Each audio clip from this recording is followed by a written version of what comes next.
Hello बच्चों। तो आज का हमारा टॉपिक रहेगा थर्मोडायनामिक्स के अंदर एंट्रोपी। एंट्रोपी एंट्रोपी इज एक प्रॉपर्टी होती है। ये एक फिजिकल प्रॉपर्टी किसी भी सब्सटेंस की जो कि कांस्टेंट रहती है एक रिवर्सिबल एडियाबैटिक प्रोसेस में। क्या कहा मैंने? ये एक थर्मोडायनामिकल सिस्टम के अंदर ये उसकी फिजिकल प्रॉपर्टी होती है। एक second, firstly we put heading entropy. तो ये क्या कह रही हूं मैं कि ये एक फिजिकल प्रॉपर्टी होती है एक सिस्टम की। फिजिकल प्रॉपर्टी किसकी? थर्मोडायनामिकल सिस्टम की। थर्मोडायनामिकल सिस्टम की फिजिकल प्रॉपर्टी होती है जो कि कांस्टेंट रहती है ड्यूरिंग रिवर्सिबल एडियाबैटिक प्रोसेस।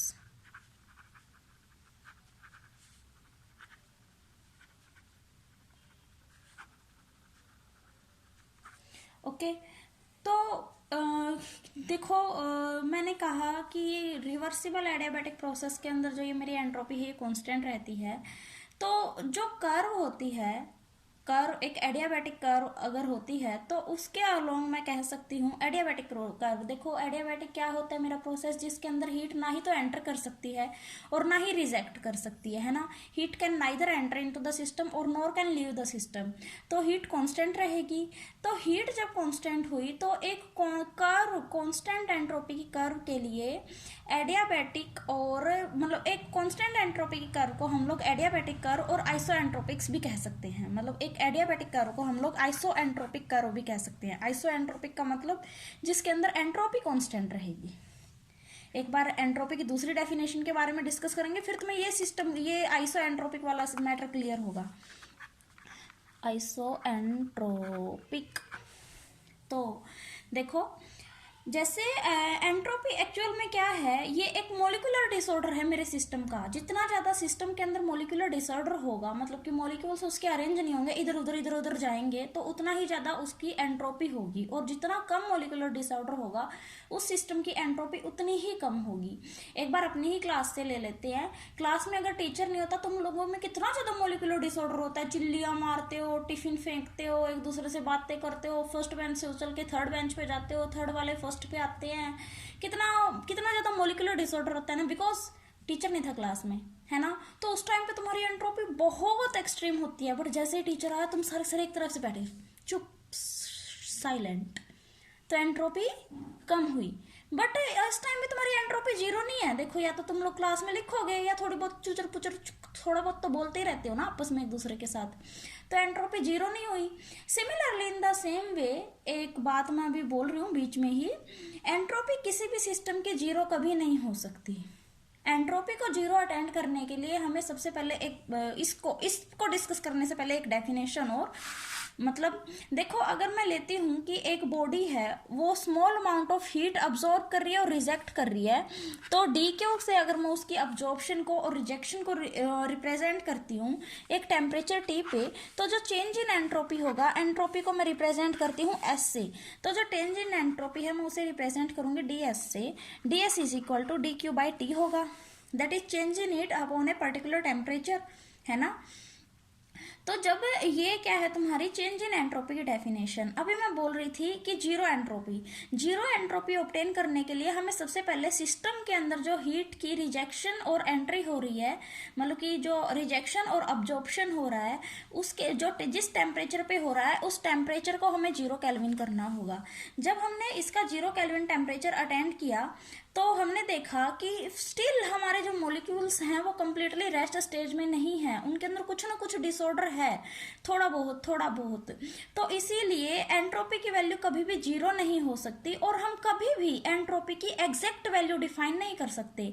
हमेशा हम जब भी एंट्रोपी की बात करते हैं तो चेंज इन एंट्रोपी से, डीएस से बात करते हैं, बिकॉज कभी भी हम लोग absolute value, exact value entropy की डिफाइन नहीं कर सकते।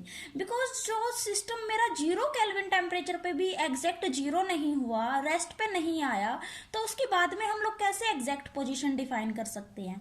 तो इसीलिए एंट्रोपी की कभी भी exact value define, absolute value को डिफाइन नहीं किया जा सकता, ठीक है। यहाँ तक क्लियर है।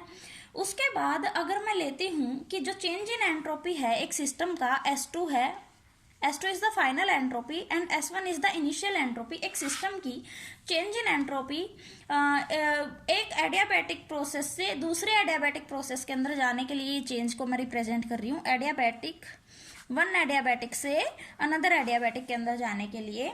तो फर्स्ट एडियाबैटिक के लिए जो मेरी एंट्रोपी थी वो S1 थी और सेकेंड एडियाबैटिक के लिए एंट्रोपी मेरी S2 थी, ठीक है। और एडियाबैटिक के लिए मैं रिप्रेजेंट कर रही हूँ जो मेरे एडियाबैटिक प्रोसेसेस हैं, फर्स्ट के लिए मैं रिप्रेजेंट करूंगी A1 से और सेकंड एडियाबैटिक को मैं रिप्रेजेंट करूंगी A2 से। तो जो चेंज इन एंट्रोपी होगा S2 माइनस S1 ये होगा DS, जो कि S1 से S2 इंटीग्रेशन कंटिन्यूएशन चेंज को हम लोग इंटीग्रेशन सिंबल से रिप्रेजेंट करेंगे। S1 से S2 के अंदर ये चेंज आया और ये इक्वल होगा तुम्हारा dQ/T, दैट इज एडियाबैटिक के अंदर चेंज हो रहा है जो A1 से A2 इसको रिप्रेजेंट कर रहा है, ठीक है। तो ये क्या किया तुम लोगों ने, चेंज इन एंट्रोपी को डिफाइन किया, ठीक है। अब एक बार एंट्रोपी को जो मेजरमेंट होती है उसको हमेशा मेजर किया जाता है जूल पर केल्विन से, ठीक है, और मेजर किया जाता है कैलोरीज पर डिग्री सेल्सियस से। जूल पर केल्विन एंड कैलोरी पर degree Celsius, these are SI units. क्या है ये तुम्हारी SI units of entropy, okay. यहाँ तक क्लियर है। तो अभी एंट्रोपी का एंड एडियाबैटिक कर्व्स का एक रिलेशन हम लोग देखेंगे, एंट्रोपी एंड एडियाबैटिक कर्व्स का। तो सबसे पहले एक PV डायग्राम में लेके चलती हूँ। क्या लिया मैंने, प्रेशर एंड वॉल्यूम।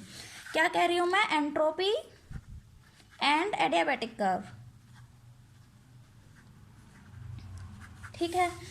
तो यहाँ मैं सबसे पहले दो एडियाबैटिक कर्व्स लेके चलूंगी, A1 एंड A2। ये दो एडियाबैटिक कर्व है, ठीक है। एडियाबैटिक कर्व लेने के बाद यहाँ पर मैं कुछ आइसोथर्मल कर्व्स लूंगी। 3 आइसोथर्मल कर्व ली मैंने, ये एक टेम्परेचर T1 पे, T2 पे एंड T3 पे, ठीक है। इनको मैं रिप्रेजेंट करती हूँ कि ये क्या है तुम्हारी आइसोथर्मल कर्व है। तो रिप्रेजेंट करूंगी फर्स्ट कर्व को I1 से, सेकंड कर्व को I2 से और थर्ड कर्व को रिप्रेजेंट करूंगी मैं I3 से, eight a temperature T1, T2 and T3। और मैं लेके चलती हूँ कि जो ये एडियाबैटिक कर्व्स हैं ये इन आइसोथर्मल कर्व्स को डिफरेंट पॉइंट्स पे कट करेंगी। तो फर्स्ट कर्व को ये कनेक्ट कर रही हैं AB पे, सेकेंड कर्व को ये कनेक्ट कर रही हैं CD पे, थर्ड कर्व को ये कट कर रही हैं EF पे, ठीक है। तो अब उसके बाद फर्स्टली हम लोग इस प्रोसेस का, ये जो रिवर्सिबल इंजन तुम्हारा बना है इसके बारे में डिस्कस करेंगे। तो यहाँ पे ये इसकी अगर मैं बात करूँ पर्टिकुलर ABCD इंजन की, ये एक कारनोट इंजन होगा जो कि मेरा टेम्परेचर T1 और T2 के बीच में काम कर रहा है। जब ये T1 और T2 के बीच में काम कर रहा है तो T1 के टाइम पे ये Q1 amount of heat absorb कर रहा है और T2 के टाइम पे, क्योंकि ये T1 क्या है ज्यादा है और T2 क्या है कम है, T1 works as a source and T2 works as a sink. तो T2 के टाइम पे ये Q2 अमाउंट ऑफ हीट को रिजेक्ट कर रहा है टू द सिंक, ठीक है, और Q1 अमाउंट ऑफ हीट को ये अब्सॉर्ब कर रहा है फ्रॉम द सोर्स। तो क्या होगा, ये Q1/T1 is equal to Q2/T2 for reversible heat engine, ठीक है। अब उसके बाद सिमिलरली अगर मैं बात करूं CDEF की, तो CDEF के लिए टेम्परेचर्स होंगे मेरे T2 और T3। T2 is greater then T3, तो T2 works as a source and T3 works as a sink. T2 के टाइम पे ये Q2 amount of heat engine मेरा अब्सॉर्ब करेगा और Q3 amount of heat to the sink at a temperature T3। ये जो heat engine है मेरा CDEF, ये Q3 अमाउंट ऑफ हीट को रिजेक्ट करेगा, ठीक है। तो रिजेक्ट करेगा तो वही रिवर्सिबल हीट इंजन के रूप में हम इसे ऐसे भी लिख सकते हैं, Q2/T2 is equal to Q3/T3। अब मैं इन दोनों इक्वेशंस को अगर कंपेयर करूं तो मैं देखूंगी कि Q1/T1 is equal to Q2/T2 is equal to Q3/T3। और ये देखो, ये तीनों के तीनों जब एक दूसरे के इक्वल हो सकती हैं, तो सिमिलरली अगर हम यहाँ पे बहुत सारे इंजन्स को लेके चले, बहुत सारी आइसोथर्मल कर्व्स के बीच में जो काम कर रहे हैं, तो जब मैं उनको लेके चलती हूँ तो मैं कंसिडर करूंगी कि ये सारी के सारी क्या होंगी, कांस्टेंट होंगी।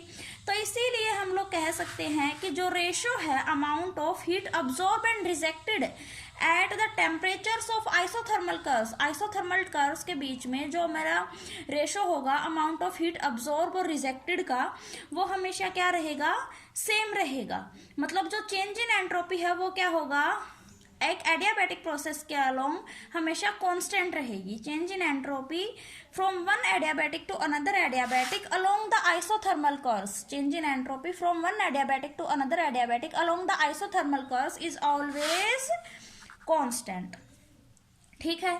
सिमिलरली अगर मैं लेके चलती हूँ कि जो ये A1 और A2 हैं ये थोड़ा सा एक दूसरे के क्लोजली लाई करते हैं, और जब ये क्लोजली लाई करते हैं तो इन दोनों के बीच में अमाउंट ऑफ हीट जो अब्जॉर्ब और रिजेक्टेड हो रही है उसका जो डिफरेंस है मैं उसे DQ से रिप्रेजेंट करूंगी at a particular temperature T से। तो जो चेंज इन एंट्रोपी होगा अगेन मैं इसको रिप्रेजेंट करूंगी DS is equal to DQ/T। अब क्योंकि यहाँ मैं दो एडियाबैटिक प्रोसेसेस लेके चल रही हूँ, एक A1 और A2, तो जो हमने अभी लास्ट टाइम डेफिनेशन को डिस्कस किया था उसको थोड़ा सा रिप्रेजेंट करेंगे। तो जो चेंज इन एंट्रोपी होगा S2 माइनस S1 वो होगा मेरा DS from integration S1 to S2 and that is equal to A1 से लेके A2 तक DQ/T। ठीक है। तो अगर हम लोग बात कर रहे हैं कि कोई भी हीट मेरी ना ही तो एंटर कर रही है सिस्टम में और ना ही लीव कर रही है, because we are talking about adiabatic curves. तो जब एडियाबैटिक कर्व्स के अंदर ना ही तो कोई अमाउंट ऑफ हीट एंटर कर रही है और ना ही रिजेक्ट कर रही है, तो इसका मतलब DQ क्या है, 0 है। जब DQ 0 हुआ तो ये कंप्लीट टर्म मतलब कि DQ/T क्या हुआ तुम्हारा, 0 हुआ। जब DQ/T 0 हुआ तो इसका मतलब DS भी 0 हुआ। तो चेंज इन एंट्रोपी क्या है तुम्हारा, 0 आया। तो इसीलिए एडियाबैटिक कर्व्स के अंदर जो चेंज इन एंट्रोपी होता है वो हमेशा कांस्टेंट होता है। देखो इस बात को हम लोग यहाँ से भी प्रूव कर चुके हैं और यहाँ से भी हमने प्रूव कर दिया कि चेंज इन एंट्रोपी जो होगा एडियाबैटिक कर्व्स के अंदर वो हमेशा कांस्टेंट होगा। ठीक है। अभी हम लोग एंट्रोपी को डिस्कस करेंगे in the form of reversible process और उसके बाद हम लोग डिस्कस करेंगे in the form of irreversible process. तो रिवर्सिबल प्रोसेस की फॉर्म में जब मैं एंट्रोपी को डिस्कस करूंगी तो मैं अगेन एक पीवी डायग्राम को कंसीडर करती हूँ, pressure and volume at the origin O। यहाँ पर मैं लूंगी दो आइसोथर्मल कर्व्स और दो एडियाबैटिक कर्व्स। एक हीट इंजन को मैं रिप्रेजेंट करूंगी ABCD से। आइसोथर्मल कर्व्स मैं लूंगी टेम्परेचर T1 और T2 पे, और इन पे T1 टेम्परेचर पे Q1 अमाउंट ऑफ हीट मेरा हीट इंजन अब्जॉर्ब करता है और T2 टेम्परेचर पे Q2 अमाउंट ऑफ हीट मेरा हीट इंजन रिजेक्ट कर रहा है। ओके। AB और CD क्या है, मेरी आइसोथर्मल कर्व हैं। AD एंड BC क्या है, मेरी एडियाबैटिक कर्व्स हैं। ठीक है। तो A से B के अलोंग जब मेरा हीट इंजन जाता है तो यहाँ पे आइसोथर्मल एक्सपेंशन हो रहा है। ड्यूरिंग आइसोथर्मल एक्सपेंशन वो Q1 अमाउंट ऑफ हीट को रिजेक्ट करता है। तो जब Q1 amount of heat energy को वो गेन करता है तो हम लोग कह सकते हैं कि जो एंट्रोपी है मेरे सिस्टम की इस टाइम पे वो Q1/T1 हुई। ठीक है। अभी सेकंड टाइम जब हम लोग बात करते हैं B to C की अलोंग एडियाबैटिक कर्व्स जो है, तो यहाँ भी एडियाबैटिक एक्सपेंशन हो रहा है, लेकिन एडियाबैटिक प्रोसेस के अंदर हम लोग कहते हैं कि हीट ना ही तो एंटर कर सकती है ना ही लीव कर सकती है, तो इसीलिए एंट्रोपी कांस्टेंट हुई। तो along BC curve along adiabatic expansion मेरी जो एंट्रोपी थी वो कांस्टेंट रही। थर्ड थिंग मैं बात करूंगी from process C to D। जब C से D की तरफ जा रहा है तो ये आइसोथर्मल था और आइसोथर्मल कंप्रेशन हो रहा है इस टाइम पे। आइसोथर्मल कंप्रेशन के टाइम पे जो हीट इंजन है वो Q2 अमाउंट ऑफ हीट को रिजेक्ट करता है एट ए टेम्परेचर T2। तो जो चेंज इन एंट्रोपी आया वो मेरा आया Q2/T2 along the curve CD, और ये किसके अलोंग था, अलोंग द कर्व AB।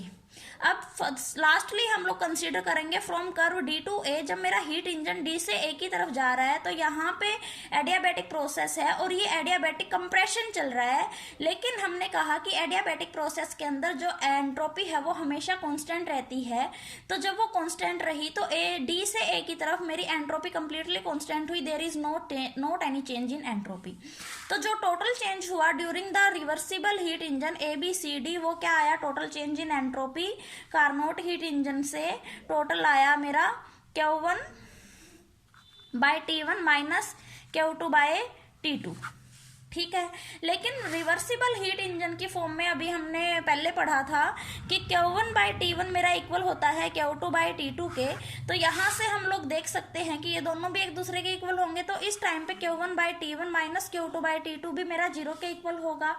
तो इसीलिए हम लोग कह सकते हैं कि एंट्रोपी जो होती है रिवर्सिबल हीट इंजन में हमेशा कांस्टेंट रहती है। एंट्रोपी के अंदर रिवर्सिबल हीट इंजन में कोई चेंज नहीं आता। That's it. ठीक है। अब उसके बाद हम लोग बात करेंगे entropy change in A irreversible heat engine, change in entropy in an irreversible heat engine या इरिवर्सिबल प्रोसेस। तो अभी हमने ये किसकी बात की थी, रिवर्सिबल की। अब हम लोग बात करेंगे इरिवर्सिबल की, इरिवर्सिबल, ठीक है।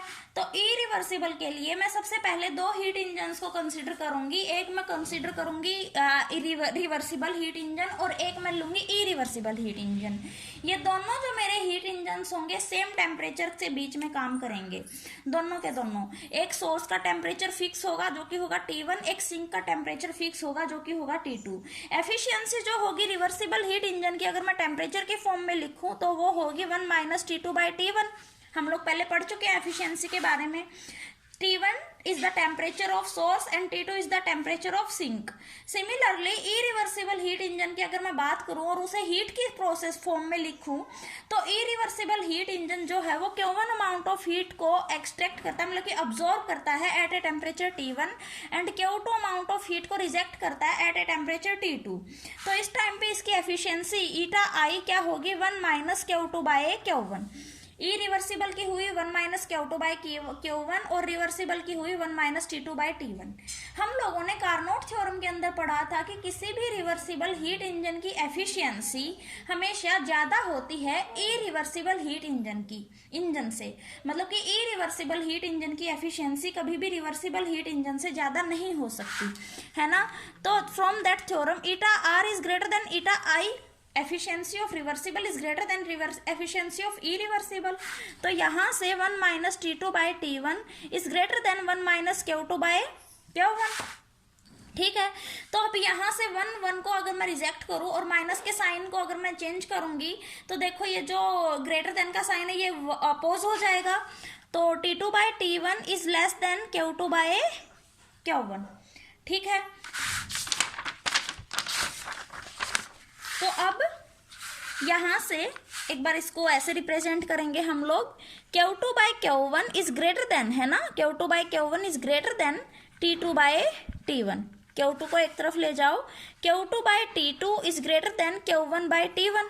अभी हम लोग जब लास्ट टाइम रिवर्सिबल प्रोसेस के बारे में डिस्कस कर रहे थे तो हमने देखा था कि ये एफिशिएंसी थी, ये एंट्रोपी, चेंज इन एंट्रोपी थी फ्रॉम आइसोथर्मल एक्सपेंशन, और ये Q2/T2 क्या थी, change in entropy in isothermal compression, है ना।